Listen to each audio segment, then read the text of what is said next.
وہاب درانی کی مخالفت کرنا اب پڑنے والا ہے بہت ہی مہنگا۔ زوار اس بات سے نا واقف ہے کہ وہاب درانی اب اس کے ساتھ کیا حشر کرنے والا ہے، کیونکہ وہاب درانی اب کہہ چکا ہے کہ میں بس ایک موقع دیتا ہوں اپنے دشمن کو، جب وہ باز نہیں آتا تو میں اس کا کام تمام کر دیتا ہوں۔ بالکل اب ایسا ہی ہونے والا ہے زوار کے ساتھ۔ زوار کی جان کو ہے بہت بڑا خطرہ۔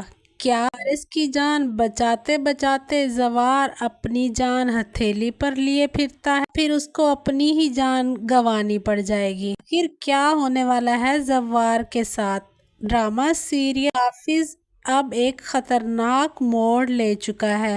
پارس کی حفاظت کرتے کرتے زوار نے بہت سارے دشمن بنا لیے ہیں۔ ایک طرف آفتاب ہے تو دوسری طرف وہاب درانی۔ دیکھتے ہیں کہ زوار پر حملہ کس نے کروایا ہے، آخر وہ کس کے آدمی ہوں گے جو زوار پر حملہ کریں گے۔ وہ حملہ آفتاب نے کروایا ہے یا پھر وہاب درانی کی ہی یہ چال ہے؟ جاننے سے پہلے اگر آپ ہمارے چینل پر نئے ہیں تو ہمارے چینل کو سبسکرائب کرنا مت بھولیں۔ ڈرامہ سیریل محافظ کی آنے والی ایپیسوڈ بہت زیادہ انٹرسٹنگ ہونے والی ہے۔ نیکسٹ ایپیسوڈ میں آپ دیکھیں گے کہ وہاب درانی کے آدمی زوار پر حملہ کرنے والے ہیں۔ نہ صرف ہاتھا پائی بلکہ اب معاملہ ہاتھا پائی سے بڑھ کر فائرنگ کرنے تک جانے والا ہے۔ جب وہاب درانی کے آدمی دیکھتے ہیں کہ وہ زوار کو ایسے تو نہیں ہرا سکتے، پیچھے سے ایک آدمی زوار پر فائر کر دے گا، ہاں لیکن زوار کی جان بچ جائے گی اور وہ گولی زوار کی بازو پہ لگے گی۔ وہاب درانی کے آدمی تو وہاں سے بھاگ جاتے ہیں لیکن شہری لوگ موقع پر پہنچ کر زوار کو ہاسپٹل ایڈمٹ کروا دیتے ہیں۔ پر ہاسپٹل پہنچنے کی وجہ سے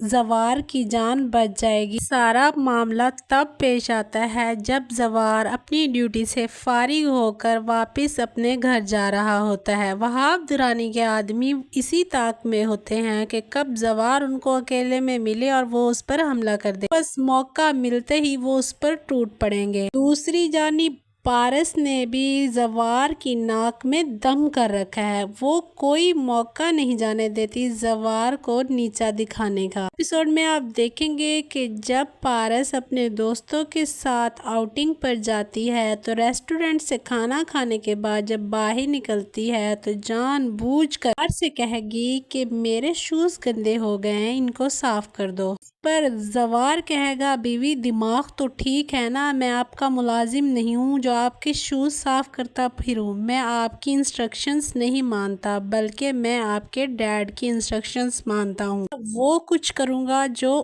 انہوں نے مجھے کہا ہے، میرا کام صرف آپ کی جان کی حفاظت کرنا ہے، نہ کہ آپ کے چونچلے پورے کرنا اور آپ کے شوز صاف کرنا۔ کر کے گاڑی میں بیٹھ جائیں۔ یہ بات پارس کو بہت ناگوار محسوس ہوگی کیونکہ اس کی دوستوں کے سامنے اس کی انسلٹ جو ہونے والی ہے، تو بہت اترا کر کہہ رہی تھی کہ ابھی شاید زوار جھکے گا اور اس کے شوز صاف کرنے لگ جائے گا، لیکن پارس بی بی اس بات سے نا واقف ہے کہ اس کا سامنا اب زوار سے ہے جو کسی کی بھی غلامی کرنا پسند نہیں کرتا۔ وہ تو ان کے ہاں جاب بھی نہ کرتا اگر اس کا باپ ہاسپٹل میں ایڈمٹ نہ ہوتا اور ان کو اتنی بڑی رقم کی ضرورت نہ ہوتی۔ دوسری طرف اب وہاب درانی کا دل آ چکا ہے پارس پر۔ پہلے تو معاملہ صرف دشمنی تک تھا لیکن اب معاملہ دل لگی تک پہنچ چکا ہے۔ درانی دل ہی دل میں خود کو کوستا ہے کہ کاش پارس اس کے دشمن کی بیٹی نہ ہوتی تو وہ اس کو آسانی سے حاصل کر سکتا تھا۔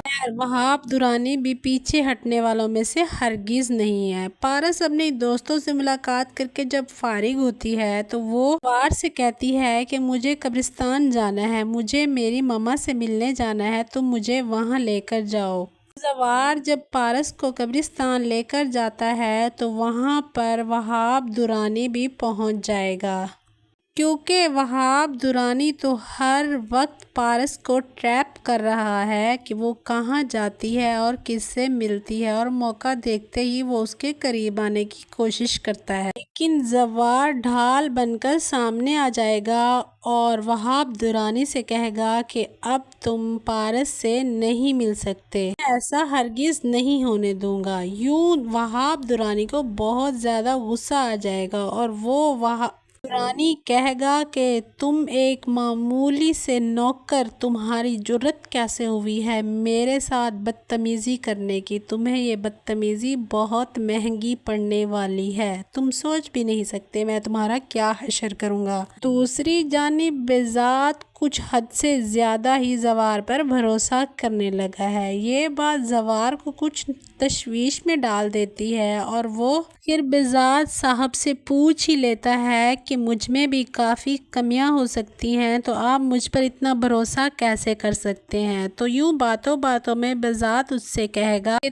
تم ایک ایماندار اور غیرت مند باپ کے بیٹے ہو، اسی لیے میں تم پر اتنا بھروسہ کرتا ہوں۔ دوسری جانب زوار کی ہر کوشش ناکام ہونے والی ہے پارس کو سمجھانے کی، کیونکہ پارس جیسی خودسر لڑکی بھلا زوار کی کوئی بات کیسے مانے گی، لیکن زوار بہت کوشش کرے گا پارس کو یہ بات سمجھانے کی کہ تمہارا ڈیڈ تم پر اتنی پابندیاں اس لیے لگاتا ہے کہ وہ تمہیں کھونے سے ڈرتا ہے، تم اس بات سے نا واقف ہو کہ تمہارے کتنے زیادہ دشمن ہیں۔ لیکن پارس ٹھہری نکچڑی وہ بھلا زوار کی باتوں کو کیوں سیریس لینے لگی؟ وہ اس کو چپ کروا دیتی ہے اور کہتی ہے کہ مجھے تم سے بات کرنا بالکل بھی پسند نہیں ہے، تم اپنی بک بک بند کرو اور خاموش رہو تو یہی تمہارے لیے بہتر ہوگا، ورنہ میں تمہاری چھٹی کروا دوں گی۔ زوار کو بھی اس کی بات کا برا لگے گا اور وہ کہے گا کہ مجھے بھی کوئی شوق نہیں ہے تمہارے ساتھ پھرنے کا، میں تو محض تمہیں سمجھانے کی کوشش کر رہا ہوں، بلکہ تمہارے باہر گھومنے پھرنے سے میری بھی تفریح ہو جاتی، لیکن اس تفریح کے چکر میں تمہاری جان خطرے میں نہیں ڈال سکتا۔ بذات صاحب نے سخت انسٹرکشنز دی ہیں کہ میں تمہیں مغرب ہونے سے پہلے